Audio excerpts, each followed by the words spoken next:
All right, as many of you well know, I'm not a huge fan of Captain Marvel. Doesn't matter. I still think we need to do a legit comparison between Captain Marvel and Scarlet Witch. Now, with that being said, I just finished realizing the second potential for Scarlet Witch today, getting her level 80. Pre-today testing, my level 70 Scarlet Witch with the new uniform was already outscoring my Captain Marvel. So let me do a real quick high-level overview of my account. We'll do a really quick comparison. So let's look specifically at Captain Marvel and Scarlet Witch with their builds. Since the cards and swords and everything's the same, none of that matters. So here's the overall details for Captain Marvel. So she's got everything capped here that's important. As you can see here, the gold means it's capped, red means it's overcapped. The overcap doesn't really count for anything. So she's sitting at 58,000 energy. We've got everything here, well, not quite everything, mostly everything here. Amplified, all gears at 25. All of her skills are not necessarily max for a level 80 character, but they are max for a level 70 character. We have max universal type. We have POA. We have everything amplified here. We do have her artifact at 4 stars. She does, increase basic damage dealt to enemies with 50% hit points or higher. So that also, helps you do extra damage. Type match would help here. She has a rage with the 0.9. Her uniform is mythic. So that's how Captain Marvel's sitting. Now let's look at Scarlet Witch. Going back to training days. Oh, did I miss the training days? Yeah, that's the training day I want to be on. Okay, so here is Scarlet Witch. So overall, this is where she's looking. She's not capped on crit damage. She is capped on the rest. Now she is sitting at 83,000 energy attack. So that's something to keep in mind. That makes a huge difference. 83,000 versus, what was it? 58,000. So we're talking close to 30,000 more energy attack. That's going to make a huge difference. Already, the build I have on her alone is going to make this unbalanced. She does have some Odin's Blessings, right? She's got 5 here. So that almost in a way has an unfair advantage. She does have her skills, like I said, maxed out as far as the level 70 goes. Again, I've not gotten them to tier 4 capabilities. Universal is not maxed out. Isolate is Power of the Anger Hulk. Artifact, she has her own artifact. It's at 3 stars. It is not a type match, and it increases basic damage dealt.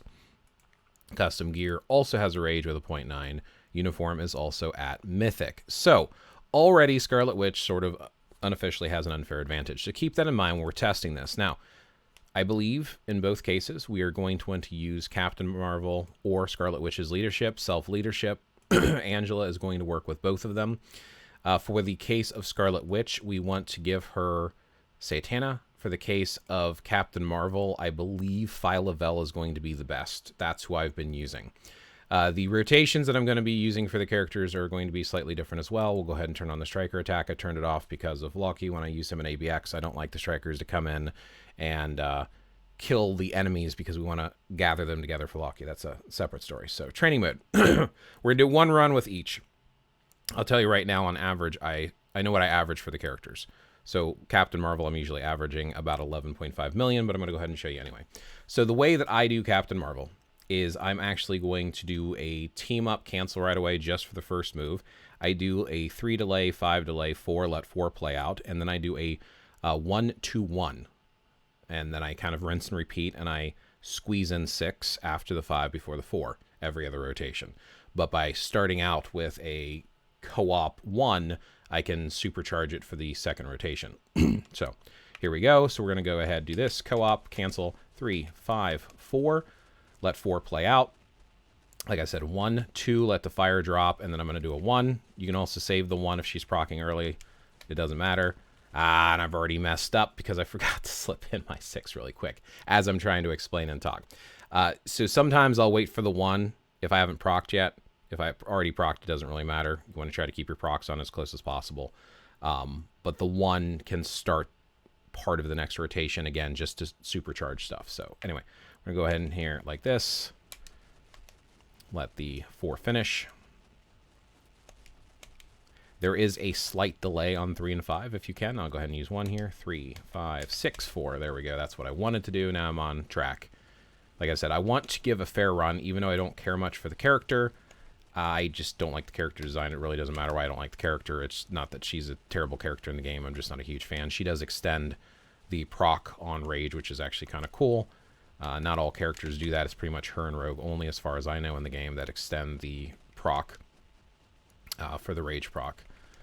But again, I want to give her the best representation I can for what she's capable of scoring, at least with my account, because obviously mileage will vary. I thought he was going to go center here in a second here, and then, yeah, we're going to use 6 and 4 anyway. That 6 should get the cancel off. Good. Probably could have gotten that a little bit smoother there. If I have proc slip off with the characters, I have a tendency to just keep running through it until I can try to get them corrected, unless they're really, really, really off. I have had her procs go off like this before, where they're kind of just all wonky, and I'm not keeping them together. See here, I'm going, no, I can't. Proc. She always procs. She procs so early. Procs so early and so often. So I'm sure there's other people that could run her better. But this is pretty typical for when I'm usually running her, so we're just going to have to go with it. I think he's about to jump center here, so I might wait. Yeah, I'm going to wait here. Okay. And the procs are going to be on too for it, which is great. Ooh, I'm going to need to cancel early to get that 1. I probably should have started with the 1 for the cancel. That's okay. We can make that up. We can make that up. I do have problems keeping Captain Marvel's procs on. I've ran her pretty much for this day until Scarlet Witch, so I mean you just got to kind of work with what you've got, and this is pretty typical for my runs for Captain Marvel. I find her rotation easy. I do not find keeping her procs on easy, though.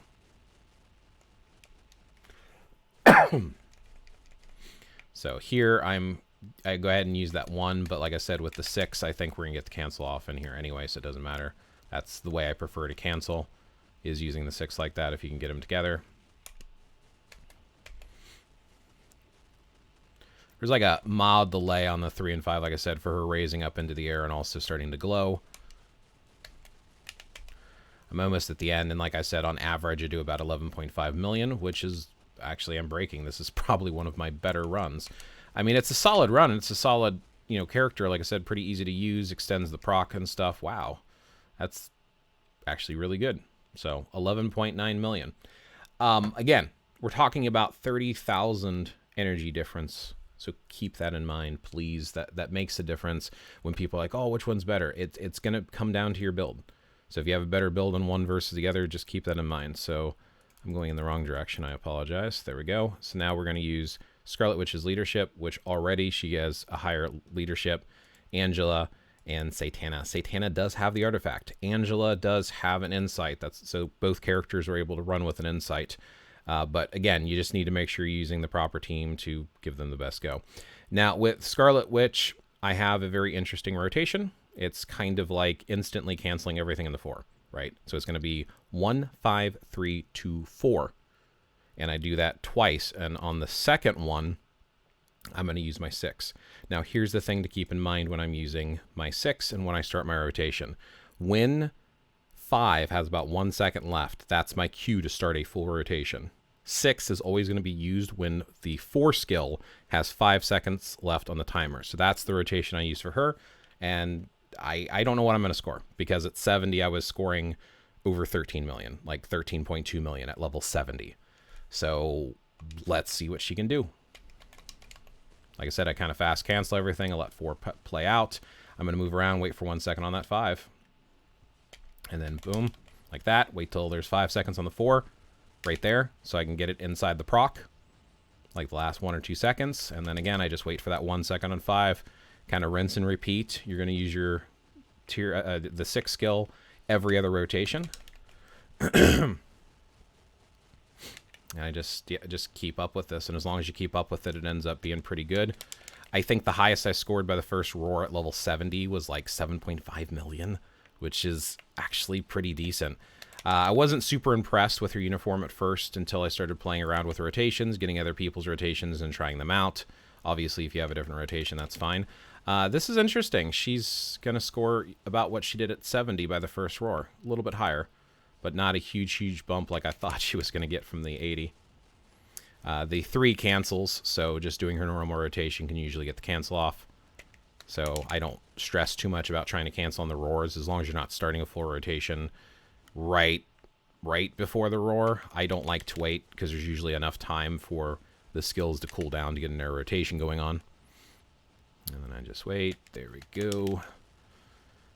I know other people have different rotations. I think we're still trying to figure out, as like a community, we're trying to figure out the best rotation for her. So if you have a different rotation, that's fine. But like I said, already it's pretty freaking impressive. I know my 3 popped off first. It's fine. And like I said, by the time he turns around, it's almost time for the next rotation. So I'm just going to go through normal, and as you can see, the cancel still happens. So there's still time. There's still a window there. So I don't stress about that cancel too much. I stress more about trying to stay with the rotation. And as you can see here, I keep the procs on. And I think that's one of the biggest advantages to this particular rotation and using Scarlet Witch on a whole is keeping the procs on. Like if you have a way to keep the procs on with Captain Marvel, go for it. And I mean, my general feel right now, at least, is at first I was going to say if you have a tier 4 Captain Marvel, don't bother tier 4ing Scarlet Witch. But I'm starting to hear these rumors like she's replacing Ghost Rider and Jean and all this other stuff. Ooh, I might be pushing it here. This is probably bad, but it seems like he has a delay here in his roar. Okay, that's good. I made a good choice. I didn't wait. I was worried that I was going to miss the cancel because it was so close to roar time, but it looked like he had been stunned and had a delay. As you can see, I've already broken my Captain Marvel score. So at least for me, for my account, since I don't have either of them tier 4, I'm definitely going to be tier 4ing Scarlet Witch. And I don't know. It doesn't seem like those 10 levels did that big of a deal. This is the highest I've scored, and I'm starting to think maybe I just did a bad run. I did about 13.2 million at level 70, so this is about 200,000 more by the extra 10 levels. It's not like a huge jump. But remember, 30,000 energy difference, so Scarlet Witch already has the advantage, but that's a little comparison with my account between the two characters. Like I said, the most important thing to keep in mind is how the characters are actually built, the rotation that you're using. So who's better between Scarlet Witch and Captain Marvel? Everyone's saying Scarlet Witch. I think they're right. It does seem like Scarlet Witch with her new uniform is better, which makes sense because they come out with the latest uniform and they design them to be better characters as they improve over time. Hopefully this was useful or beneficial for you in some way, shape, or form. Build who you want, but I think if you have neither of them, tier 4 Scarlet Witch is your better option. And even if you have a tier 4 Captain Marvel, I would probably still consider Scarlet Witch because it looks like she's going to be a heavy hitter. And at tier 4, with a rage, like I said, I have her with a rage. If you can give her a mighty or a brilliant, even better. But I hear rumors that she's competing with both Jean Grey and Ghost Rider. Now I have both of those characters at a tier 4. So when I tier 4 her, which I will be working on shortly, we'll go ahead and compare her against Jean and Ghost Rider as well. Thanks for watching. Catch you in the next one.